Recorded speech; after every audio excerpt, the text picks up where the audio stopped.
रामपुर के जंगल में आधी रात के ठीक 12 बजे घने जंगल के बीच एक कच्चे रास्ते पर सिर्फ एक बैलगाड़ी चल रही थी। चारों तरफ इतना सन्नाटा था कि बैलों के गले में बंधी घंटियों की आवाज दूर तक सुनाई दे रही थी। बैलगाड़ी में बैठा था अंकित, जो कई साल बाद अपने गांव रामपुर लौट रहा था। उसे नहीं पता था कि आज की रात उसकी जिंदगी हमेशा के लिए बदल जाएगी। बैलगाड़ी चला रहा था एक बूढ़ा आदमी। उसने पूरे रास्ते एक भी शब्द नहीं बोला। उसके चेहरे पर अजीब सी मुस्कान थी और आंखें बिल्कुल ठंडी थी। काका, गांव अभी कितनी दूर है? ज्यादा नहीं, लेकिन मेरी एक बात हमेशा याद रखना। अगर रास्ते में कोई आवाज दे या कोई मदद मांगे तो पीछे मुड़कर मत देखना। अंकित को बूढ़े की बात बहुत अजीब लगी, लेकिन उसने कुछ नहीं कहा। बैलगाड़ी धीरे धीरे आगे बढ़ती रही। कुछ देर बाद अचानक जंगल में ठंडी हवा चलने लगी। बैल बेचैन होकर रुक गए। उनके गले में बंधी घंटियां अपने आप बजने लगी। चारों तरफ ऐसा सन्नाटा छा गया कि अंकित की अपनी सांसों की आवाज भी साफ सुनाई देने लगी। रुको, मुझे भी साथ ले चलो। वो आवाज सुनते ही अंकित का दिल जोर जोर से धड़कने लगा। उसके हाथ कांपने लगे। वो पीछे मुड़कर देखने ही वाला था। पीछे मत देखना, चाहे कुछ भी हो जाए। अंकित वहीं जम गया। उसने अपनी नजरें सामने ही रखी, लेकिन उसके मन में एक ही सवाल घूम रहा था। आखिर उस घने जंगल में आधी रात को मदद मांगने वाली वो औरत कौन थी, और उसे देखकर बूढ़ा इतना डरा हुआ क्यों था? राघव ने बूढ़े की बात मान ली और पीछे नहीं देखा। बैलगाड़ी फिर धीरे धीरे चलने लगी, लेकिन अब जंगल पहले से भी ज्यादा डरावना लग रहा था। हवा बिल्कुल थम चुकी थी और सिर्फ बैलों के कदमों की आवाज सुनाई दे रही थी। काका, वो औरत कौन थी? इस सुनसान जंगल में इतनी रात को क्या कर रही थी? कुछ सवालों के जवाब जानना इंसान के लिए अच्छा नहीं होता। अंकित चुप हो गया। तभी अचानक बैलगाड़ी के पीछे से फिर वही आवाज आई, लेकिन इस बार पहले से ज्यादा पास। राघव, क्या तुम मुझे भूल गए? अंकित का पूरा शरीर कांप उठा। उसे हैरानी हुई कि वो औरत उसका नाम कैसे जानती थी। काका, इसे मेरा नाम कैसे पता है? चुप रहो और भगवान का नाम लो। इतना सुनते ही बैल अचानक जोर जोर से सांस लेने लगे। उनके कदम धीमे पड़ गए। तभी रास्ते के बीचों बीच एक पुराना बरगद का पेड़ दिखाई दिया। जैसे ही बैलगाड़ी उस पेड़ के पास पहुंची, बैल अपने आप रुक गए। उनकी आंखें सामने किसी एक जगह टिकी हुई थीं, मानो उन्हें वहां कोई दिखाई दे रहा हो। काका, बैल क्यों रुक गए? वो आ गई है। अंकित कुछ समझ पाता। उससे पहले बैलगाड़ी के पीछे से पायल की आवाज आने लगी, और वह आवाज हर पल बैलगाड़ी के और करीब आती जा रही थी। पायल की आवाज अब बिल्कुल बैलगाड़ी के पीछे आकर रुक गई थी। लेकिन अजीब बात यह थी कि कोई दिखाई नहीं दे रहा था। बैल बुरी तरह कांप रहे थे और आगे बढ़ने लगे। कुछ दूर चलने के बाद अचानक बैल फिर रुक गए। इस बार उन्होंने एक कदम भी आगे बढ़ाने से इनकार कर दिया। बूढ़े बैलगाड़ी वाले ने सामने देखा। घने जंगल के बीच एक पुराना टूटा फूटा मिट्टी का घर खड़ा था। उसकी एक खिड़की में टिमटिमाता हुआ दिया जल रहा था।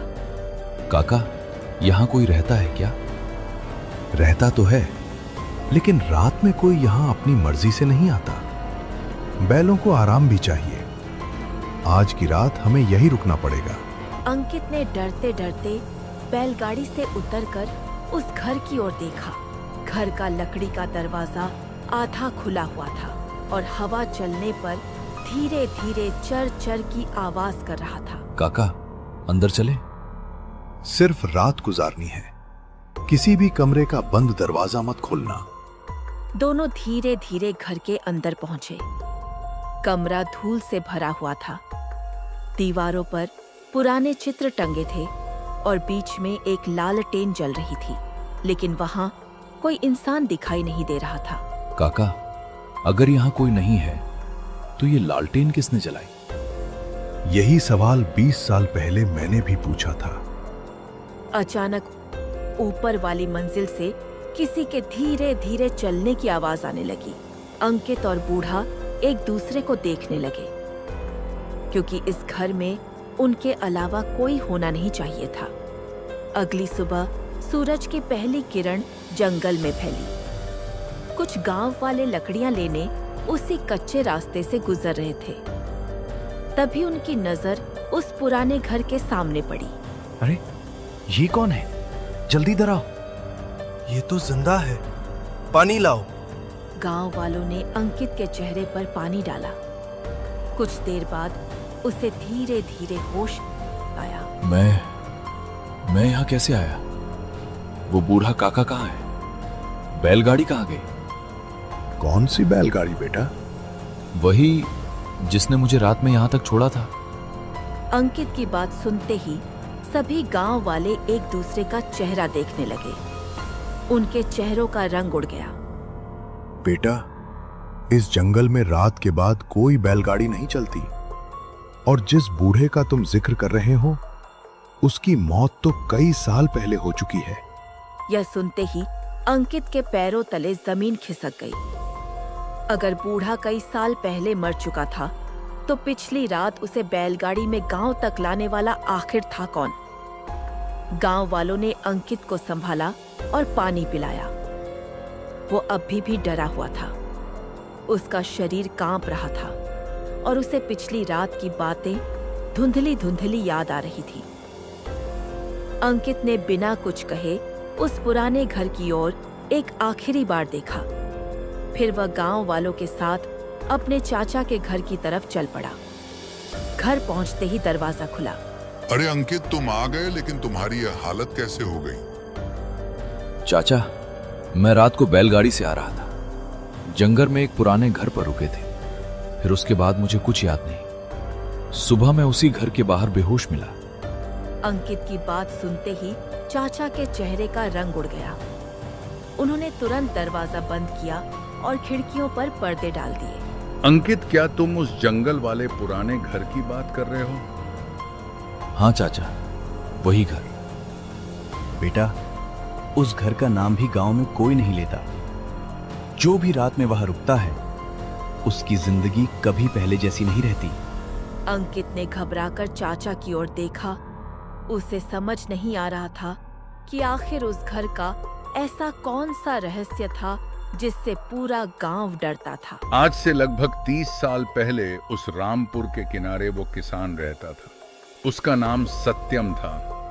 वही बूढ़ा आदमी जिसे तुमने कल रात बैलगाड़ी चलाते देखा था। सत्यम अपनी पत्नी गौरी और 2 सफेद बैलों के साथ रहता था। दोनों बहुत खुश थे। हरिराम रोज बैलगाड़ी से गांव जाता और शाम तक घर लौट आता। फिर उनके साथ क्या हुआ चाचा?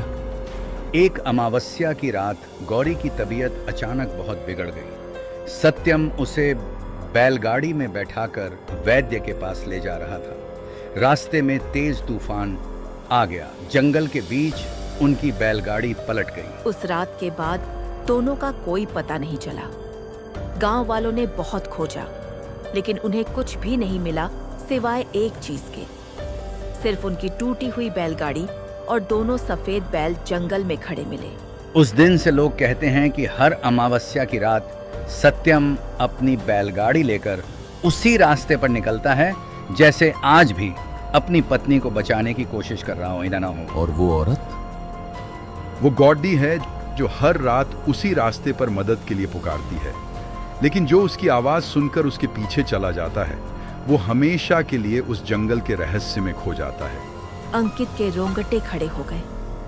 अब उसे समझ आ गया था कि पिछली रात उसने जिस बूढ़े और औरत को देखा, वे कोई साधारण इंसान नहीं थे। चाचा की पूरी बात सुनने के बाद अंकित का मन बेचैन हो गया। वो बार बार उसी बूढ़े और उस औरत के बारे में सोचने लगा। आगे क्या हुआ जानने के लिए चैनल को सब्सक्राइब कर ले। जल्दी ही वीडियो आने वाली है।